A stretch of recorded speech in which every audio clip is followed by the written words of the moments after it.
क्या आपने कभी किसी लड़के को एक बेबी मॉन्स्टर को जन्म देते हुए देखा है? एक ऐसा नन्हा मॉन्स्टर जो इंसान और मॉन्स्टर्स की दुनिया को हमेशा के लिए बदल कर रख देगा। अगर नहीं देखा तो आज हम एक ऐसे ही लड़के के बारे में बात करेंगे। मेरा नाम है अरसलान अहमद और आप देख रहे हैं बॉलीवुड बादशाह। दोस्तों, फिल्म के स्टार्टिंग में हम देखते हैं कि आज से कई हजार साल पहले इंसान और मॉन्स्टर्स इस दुनिया में मिलजुल कर रहते थे। लेकिन इंसान पूरी दुनिया पर कब्जा करना चाहते थे, इसीलिए इन्होंने मॉन्स्टर्स के साथ जंग का ऐलान कर दिया। मॉन्स्टर्स ये जंग बुरी तरह से हार गए और इन्हें दूर पहाड़ों में जाना पड़ा। अब मॉन्स्टर्स का पुराना राजा मारा जाता है और नया राजा पुराने राजा की बीवी को मारने के लिए बुरे मॉन्स्टर्स भेज देता है। महारानी के वफादार साथी इसकी हिफाजत करते हैं। जैसा तैसा करके महारानी बचकर इंसानों की दुनिया में आ जाती है। महारानी प्रेग्नेंट थी। कहा जाता है कि महारानी से होने वाला बच्चा इंसानों और मॉन्स्टर्स की दुनिया को बदल कर रख देगा। अब हम एक गांव को देखते हैं। इस गांव का मुखिया यिंग नाम का लड़का है, लेकिन ये बेचारा तो नाम का ही मुखिया है। असल में गांव वाले गांव के सारे काम इस बेचारे से करवाते हैं और जो मार पड़ती है सो अलग। यिंग की दादी को भूलने की बीमारी होती है और वो अपने बेटे यानी यिंग के डैड को ढूंढने के लिए जाती रहती है। असल में यिंग के डैड एक मॉन्स्टर हंटर थे, लेकिन एक दिन वो गांव से गए और फिर कभी वापस लौटकर नहीं आए। दूसरी तरफ हम मॉन्स्टर हंटर विभाग के मुखिया शाओ को देखते हैं। शाओ बहुत ही लालची इंसान होता है। वो सभी मॉन्स्टर हंटर को इकट्ठा करके कहता है कि अगर तुम इस छोटे मॉन्स्टर को पकड़ लो तो मॉन्स्टर्स के बीच में भगदड़ मच जाएगी और मॉन्स्टर्स इधर उधर भागने लग जाएंगे। तब तुम लोग जितने चाहे मॉन्स्टर्स को पकड़ लेना और अपनी जेबें भर लेना। दूसरी तरफ महारानी के दोनों साथी बेस बदलकर यिंग के गांव आ जाते हैं और गांव का मुखिया होने के नाते यिंग इनकी सेवा में लग जाता है। तभी वहां पर एक और मास्टर हंटर आती है जिसका नाम लिन होता है। लिन पहचान जाती है कि ये दोनों इंसानों की खाल में मॉन्स्टर हैं और इनसे फाइट करने लग जाती है। इतने में महारानी यिंग को सूंघती है और इस पर अपनी निशानी छोड़ जाती है। लड़ते लड़ते यहाँ एक और मॉन्स्टर हंटर आता है और दोनों मॉन्स्टर्स को पकड़कर रफू चक्कर हो जाता है। लिन यिंग को कहती है कि इस मॉन्स्टर ने तुम पर अपना निशान छोड़ा है, इसीलिए वो तुम्हें ढूंढने जरूर वापस आएगा, और यिंग को बांधकर खुद मजे से सो जाती है। रात को महारानी यिंग को चुरा लेती है और जंगल में ले जाती है। महारानी यिंग को कहती है कि मैं मरने वाली हूँ, तुम एक अच्छे इंसान नजर आते हो, तुम मेरे बच्चे को बचा लो। ये कहकर महारानी अपना पेट चीरकर अपना अंडा यिंग के मुंह में डाल देती है। तभी वहां पर राजा का मॉन्स्टर इन पर हमला कर देता है, लेकिन ऐन मौका पर लिन इन्हें बचा लेती है। महारानी मरते मरते यिंग को कहती है कि तुम्हें अपनी जान से भी ज्यादा इस बच्चे की हिफाजत करनी होगी। अब घर जाकर लिन यिंग को कहती है कि तुम्हारे पास सिर्फ दो ऑप्शंस हैं, या तो तुम इस बच्चे को 9 माह अपने पेट में रखो या मैं चाकू से तुम्हारा पेट चीरकर अभी इसे बाहर निकाल देती हूँ। बेचारा यिंग लिंग के चाकू से घबराकर इसे अपने पेट में रखने का ही फैसला करता है। रात को जब यिंग बाहर जाता है तो देखता है कि मॉन्स्टर हंटर विभाग के मुखिया शाओ ने सभी गांव वालों को पकड़ रखा है। यिंग ये देखकर बहुत हैरान था कि इसके अलावा पूरा गांव मॉन्स्टर से भरा हुआ है। शाओ सभी गांव वालों को पकड़कर गांव को आग लगा देता है। अब क्योंकि सारा गांव जल चुका होता है तो अगली सुबह लिन और यिंग शहर के लिए रवाना हो जाते हैं। रास्ते में एक रेस्टोरेंट पर यिंग दबाकर इकट्ठे नूडल्स खा रहा होता है कि इतने में वही दो मॉन्स्टर हंटर आ जाते हैं। लिन यिंग को वहां से भगा देती है ताकि इस मॉन्स्टर हंटर की नजर यिंग के पेट पर ना पड़े, लेकिन बकरे की माँ कब तक खैर मनाएगी। आखिरकार वो मॉन्स्टर हंटर यिंग को देख लेता है और बच्चा चुराने के लिए इन पर हमला करता है। अभी लिन और वो मॉन्स्टर हंटर लड़ ही रहे होते हैं कि इतने में राजा का मॉन्स्टर भी बच्चा चुराने के लिए आ जाता है। लिन मॉन्स्टर हंटर को इस मॉन्स्टर के साथ लड़ता छोड़कर वहां से खुद रफू चक्कर हो जाती है, लेकिन वो मॉन्स्टर हंटर भी बहुत काबिल था और वो इस मॉन्स्टर के सभी दांत तोड़ देता है और वो बेचारा मॉन्स्टर रोता बिलखता वहां से दुम दबाकर भाग जाता है। अब लिन और यिंग एक होटल में रूम पिक करते हैं। यहाँ पर वो दोनों महारानी के साथी भी दोबारा से रूप बदलकर आ जाते हैं। लिन खाना खाने के लिए नीचे आती है जहाँ इसकी मुलाकात दो मियाँ बीवी से होती है। लिन देखती है कि होटल में बहुत सारे मॉन्स्टर हंटर भी आए होते हैं।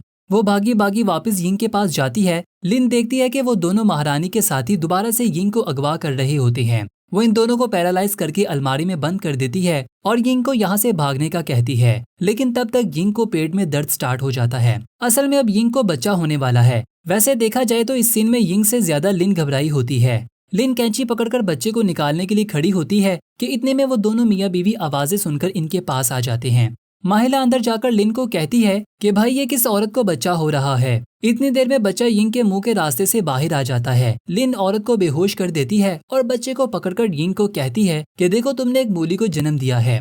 यिंग इस बच्चे को देखकर बहुत खुश होता है और वो दोनों इस बच्चे का नाम वुबा रखते हैं। यहाँ से निकलकर ये दोनों एक खटिया में कुछ देर आराम करने के लिए रुकते हैं। जब वो वुबा को देखते हैं तो इसे बहुत ही तेज बुखार होता है। ये दोनों से पानी की पट्टियां करते हैं। यिंग वुबा के साथ खेलने की कोशिश करता है ताकि वो आराम से सो जाए। अब वूबा का बुखार तो उतर जाता है, लेकिन अब मसला ये होता है कि वूबा को खिलाया क्या जाए।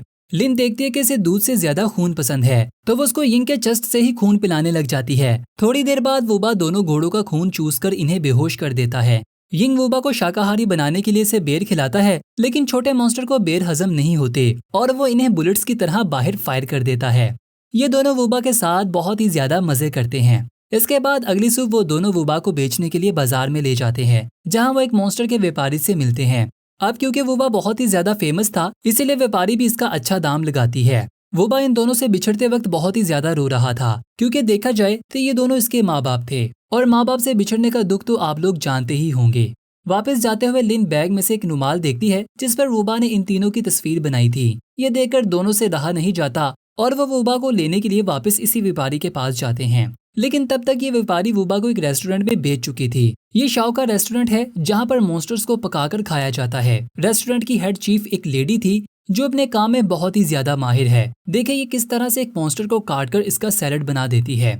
जब वूबा की बारी आती है तो शेफ कहती है कि आज की स्पेशल डिश तो तुमसे ही बनेगी और तुम्हें तो मैं फ्राई करके बहुत ही खास तरीके से बनाऊंगी। ये कहकर वो वूबा को एक कढ़ाई में डाल देती है, लेकिन ये क्या, वूबा तो गरम तेल में खेलने लग जाता है जैसे इसे कुछ महसूस ही नहीं होता और वो तेल के गरम गरम छींटे बेचारी शेफ पर डाल देता है। अब शेफ वूबा को बॉईल करने के लिए रखती है, लेकिन अब की बार भी पासा उलट पड़ता है और शेफ की हालत बुरी हो जाती है। अब शेफ वूबा को चाकू से मार मार कर एक रोटी की शक्ल दे देता है और इसे पकाने के लिए स्टीमर में डाल देती है, लेकिन अब की बार भी वो वूबा को पकाने में नाकाम रहती है। इतनी बार फेल होने की वजह से शेफ बेचारी तो रोने ही लग जाती है और वूबा को जिंदा ही ट्रे में रखकर डाइनिंग टेबल पर भेज देती है। लिन और यिंग भी रेस्टोरेंट में पहुंचकर वूबा को ढूंढने लगते हैं। इन्हें वूबा तो नहीं मिलता, लेकिन गांव वाले मिल जाते हैं।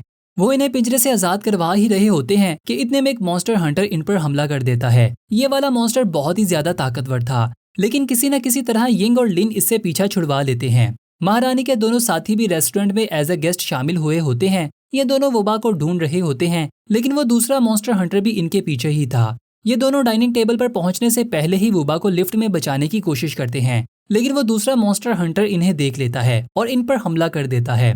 लड़ते लड़ते लिफ्ट की रस्सी टूट जाती है। मॉन्स्टर हंटर लिफ्ट के नीचे आने ही वाला था कि इतने में ये दोनों मॉन्स्टर्स इसकी जान ले लेते हैं। मॉन्स्टर हंटर इन दोनों पर लट्टू हो जाता है।